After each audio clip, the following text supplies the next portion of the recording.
Yet more controversy surrounding the Florida Immigration Detention Center known as Alligator Alcatraz.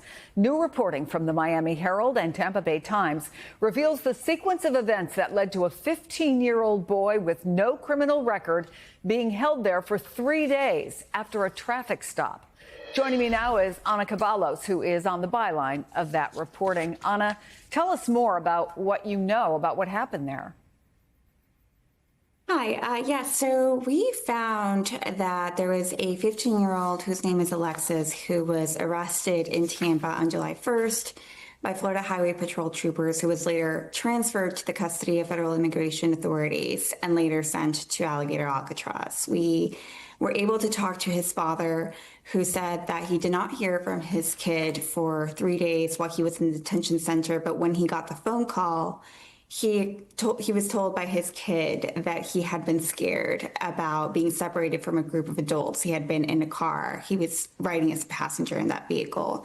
And so he lied about his age. And when he was telling that to his dad said, no, you need to tell the truth. And he sent a copy of his birth certificate to him. And he was able to access his phone number to show authorities that he was in fact a minor. And then he was transferred out of the facility, but he was there for about 3 days. Do we know where he is now? Yes, he's in the custody of the federal government at a shelter for migrant children. He's in the process of being reunited with his father, but it's still unclear as to how that case is going to be playing out. It was the state has said that, that this is the issue of, undocumented immigrants, that they cannot verify their identity sometimes because they do not have basic verifiable documentations, is what they told us in the statement.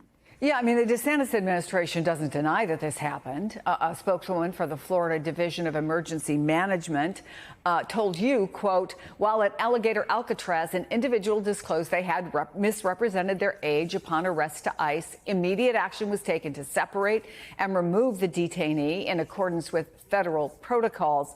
But what, if anything, does this tell us, both about how people are arrested and how they're brought to this facility? And by the way, is anything being done to ensure this doesn't happen again?